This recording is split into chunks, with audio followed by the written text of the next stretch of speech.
Vous serez d'accord de dire que des fois dans la vie, il se passe des choses inattendues. Vous serez d'accord aussi pour dire que des fois, il se passe des choses incroyables. Là, j'ai qu'une chose à dire, c'était incroyablement inattendu. Oui, un abonné m'offre 15 nouvelles séries. Générique.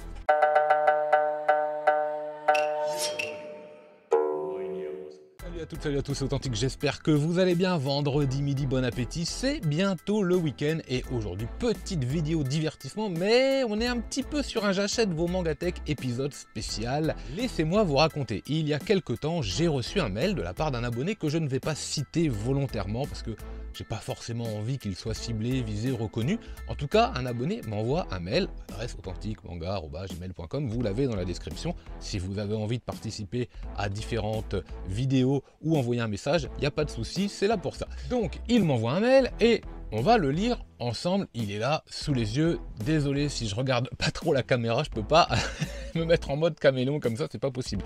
Alors, salut Authentique, tu m'as déjà sûrement vu sur tes vidéos sous mon pseudo que je me tais, mais oui, effectivement, je t'ai déjà vu plusieurs fois, pas que sur ma chaîne d'ailleurs, et tu m'avais fait l'honneur de présenter ma Mangatech dans une de tes premières vidéos, j'achète vos Mangatech. Et je m'en rappelle, honnêtement, j'adore ce que tu fais. Pour moi, tu fais partie de la sainte trinité, rien que ça, du manga game, avec Ed le Fou et Manga Badass. Et je rajoute dans cet ordre.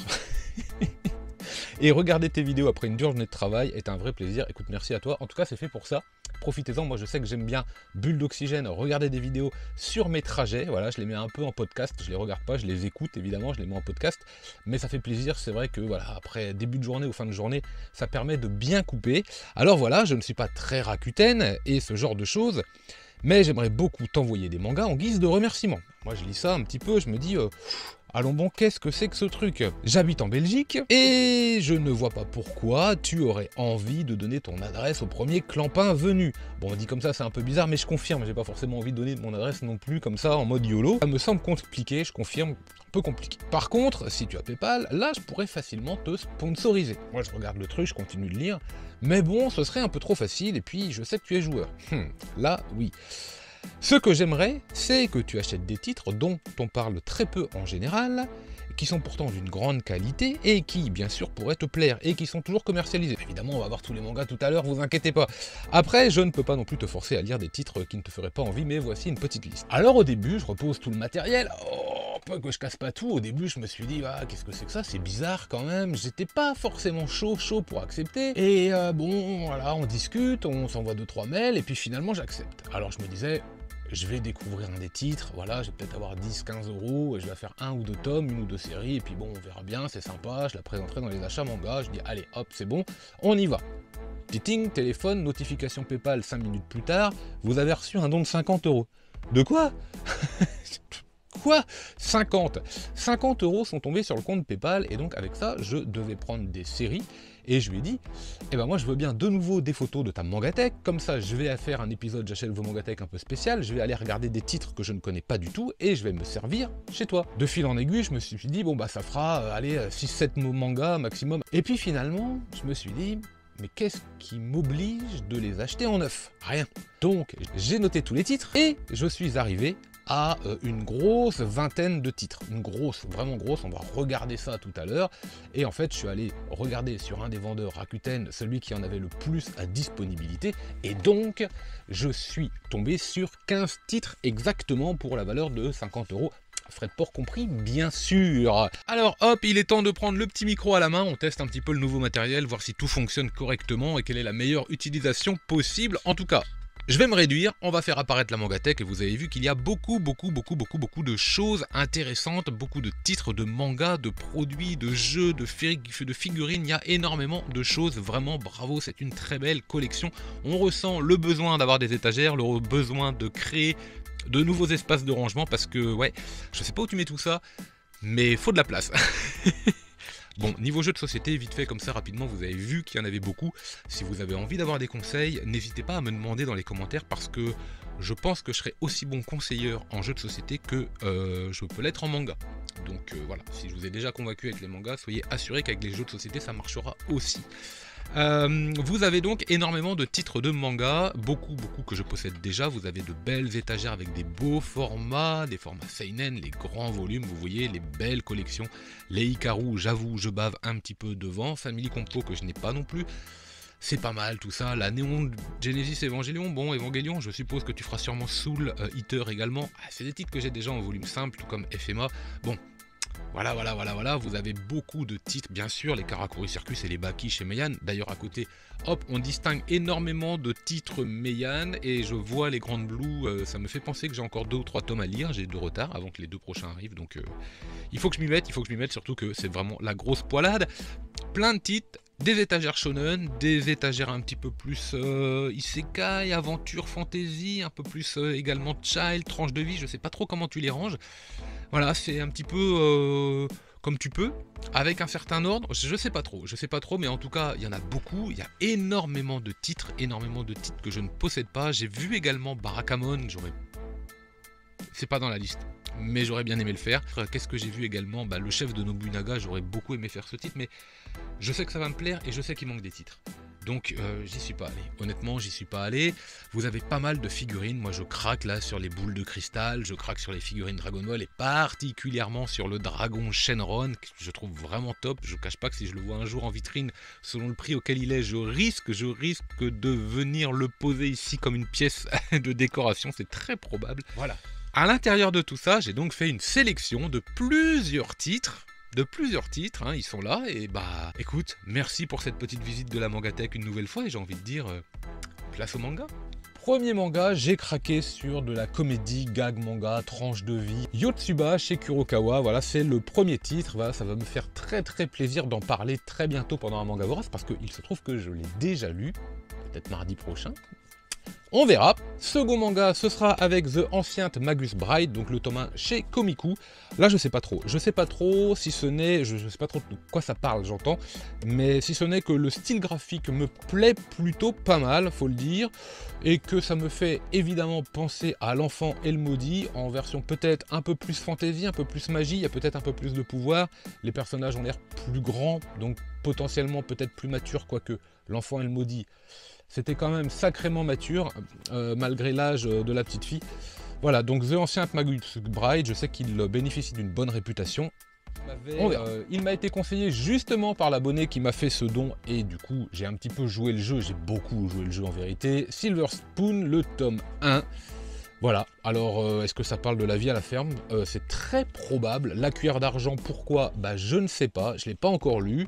Le style graphique a l'air frais, on a l'air d'être sur un manga vraiment divertissant. On verra ce que ça donne. Mais en fait, je suis en train de me demander là, mais qu'est-ce qui se passe, Hiromu Arakawa? Et c'est l'auteur de FMA, ça non? Là, j'avais pas tilté en fait, mais ça, je reconnais le style graphique d'un coup, là, je me dis, tiens, c'est bizarre. Oui, mais si, mais c'est ça. C'est ça, évidemment. Mais oui, mais des fois, moi, je plane à 1000 lieues, mais et puis quand j'atterris, je fais, ah, on est arrivé. Ok, Silver Spoon, troisième titre. Quatrième titre, Dueichi avec Yuna de la pension Yuragi. Je ne connais pas du tout ce titre, et bon, je m'attends pas à quelque chose de grandiose, mais plutôt de rafraîchissant, en tout cas de très popcorn, et c'est un titre qui m'a toujours fait de l'œil, si j'ose dire. Voilà, je sais pas pourquoi, j'aime bien le style graphique, je pense que c'est un petit côté Lovina, mais quand même un peu plus rigolo, un peu plus amusant, peut-être un peu moins gnangnan, parce que moi Lovina, mais je peux pas.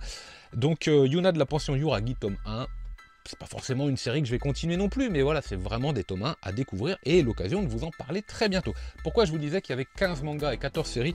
Parce que en fait, quand vous avez une intégrale en 2 tomes, j'ai pas pris que le tome 1. Donc j'ai pris les 2 premiers volumes de l'arc 1 de Re:Zero, donc vous savez, cette boucle. Alors oui, il y a du voyage temporel manifestement, et c'est vrai que j'en ai lu beaucoup actuellement, mais celui-ci, c'est pareil, quand il est sorti, il m'a beaucoup plus intéressé, je l'ai eu plusieurs fois dans les mains, et j'ai jamais fait. Donc là, c'est l'occasion de découvrir Re:Zero. On continue, alors cette série-là, il est très probable que je la continue, très probable. Je sens que ça va me plaire, elle a été recommandée de nombreuses fois, notamment par Manga Badass, beaucoup sur Insta et également sur sa chaîne. Rin, donc par l'auteur de Beck, bien sûr, et oui, je sens que ça sent bon ça, parce que quand je le feuillette comme ça, Ça met l'eau à la bouche, je sens qu'on passera un bon moment avec ce titre. Suivant avec, voilà, alors là c'est vraiment de la découverte et j'avais pas toujours le choix des armes parce que j'étais sur une boutique Rakuten, je voulais pas m'éparpiller avec plein de vendeurs, je voulais en sélectionner un pour diminuer les frais de port et optimiser vraiment la somme dont je disposais. Et donc il fallait aussi que je fasse avec ce qui était disponible, donc je rayais au fur et à mesure et les titres que j'avais envie qui n'étaient pas, bah, il fallait bien que je fasse quelques compromis, quelques frustrations. Celui-ci n'était pas en premier choix, n'empêche qu'il restait quand même dans un choix, et c'est Pétale de réincarnation, encore chez Komiku d'ailleurs. Voilà, alors là quand je l'ai feuilleté, je me suis dit pourquoi pas, ça a l'air d'être de l'action, ça a l'air de se lire plutôt bien, est-ce que le tome 1 se suffira à lui-même pour ma curiosité? Il y a de fortes chances, mais on verra, on en reparlera également. Ensuite, alors là aussi ça va être une série que je vais continuer parce que je possède déjà 2 titres, dont un, je ne sais pas si vous le voyez, mais Thermae Romae, et l'autre qui doit se trouver un peu plus haut avec, je sais plus où il est, Olympia qui closse. Il s'agit de Pline, bien sûr, de Mari Yamazaki, hop, ou Yamazaki, pas se tromper. Voilà, Pline le tome 1, avec une couverture un peu papier, là, c'est assez fragile. Quelques pages couleur, une page couleur pixelisée. Non, c'est pas pixelisé, vous savez, c'est avec les faïences. Voilà, des fois, hein, les mots s'échappent. Bon, bah, moi j'ai confiance parce que voilà une œuvre sérieuse, intelligente, historique, réaménagée, un petit peu repensée par une auteure qui a beaucoup de qualité dans son scénario et son trait, donc ça va être très bien. Et le suivant aussi, je pense, et ça m'embête parce qu'il y a beaucoup de tomes. Je redoute la lecture de ce titre, je redoute de beaucoup trop l'aimer, de me dire allez c'est bon je fais la série, et là voilà, bon bref. On est chez Kiyun et c'est Golden Kamuy que je découvre, que je n'ai jamais fait, et là quand vous feuilletez, vous avez du gros dessin, vous avez une édition Kiyun qui est très bonne, je sens que ça va être bien. Ça c'est clair, je sens que ça va être bien, et j'aurais pas dû. Hop, je prends les suivants, il en reste encore 5, alors il en reste encore 5 et on va enchaîner sur un qui est très popcorn. C'est vraiment parce qu'il était à 90 centimes, c'est vraiment parce que j'avais envie moi d'aller vers ce genre de titre tout à fait popcorn et tout à fait léger, enfin léger, c'est pas si sûr en fait, 50 nuances de gras, le tome 1, donc on est chez Doki Doki, l'elfe qui aimait trop les frites. Bon, on est un peu comme dans Yuna de la pension Yuragi, hein. C'est des dessins très divertissants, très légers, très consommables, donc comme je vous le disais, très popcorn, et on verra comment se passe la lecture du tome 1, très fort probablement qu'il se suffira également à lui-même, mais au moins ça me donnera l'occasion de découvrir, c'est plutôt sympa. Ensuite, j'ai craqué parce que j'étais sûr que je l'avais vu, et là en re-regardant de nouveau tes photos, bah, il apparaît pas, donc je pense que j'ai pris un manga que tu n'as pas. Bon, c'est pas grave. C'est du Boichi, ce sera en 10 tomes, et c'est un titre qui m'a toujours interpellé également, donc voilà, je suis plutôt satisfait de démarrer Origin. Ça, c'est, je pense, une série où j'irai jusqu'au bout également, et la cover est magnifique. Le dessin, alors bon, malheureusement, ce gars, non pas qu'il soit mauvais scénariste, mais il est tellement bon dessinateur que son niveau de scénario en prend un coup en fait, voilà. Il y a un trop gros écart, je trouve, entre les deux compétences.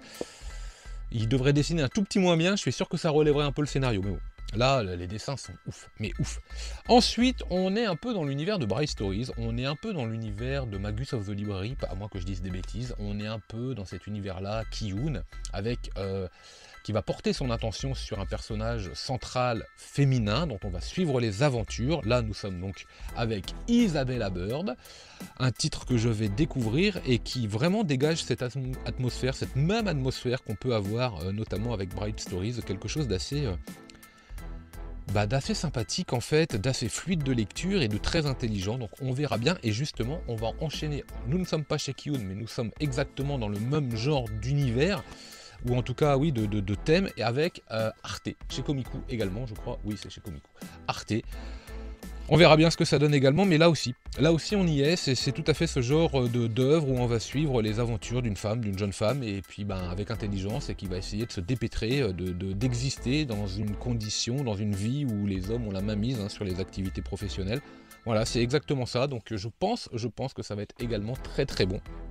Et pour finir, on revient chez Kiyun, on revient avec un personnage central féminin, mais elle envoie du pâté, hein, parce qu'il y a du caractère, les dessins sont très bons, et on va être complètement délocalisé également, puisque ça va se passer en Égypte, avec la reine d'Égypte pour ce dernier 14e titre donc que je vais découvrir.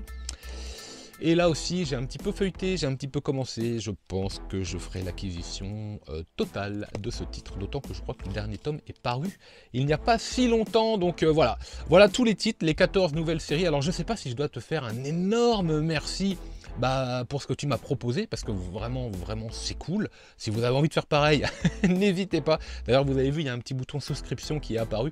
On en reparlera très bientôt. Un gros merci à toi donc, ou pas, parce que ça fait aussi 14 nouvelles séries et que si je les aime toutes, franchement, c'est abusé. Allez, excellent week-end à vous. Rendez-vous mardi prochain pour un manga vorace tout aussi énorme que le précédent. Lisez plein de mangas et moi je vous dis... Manga!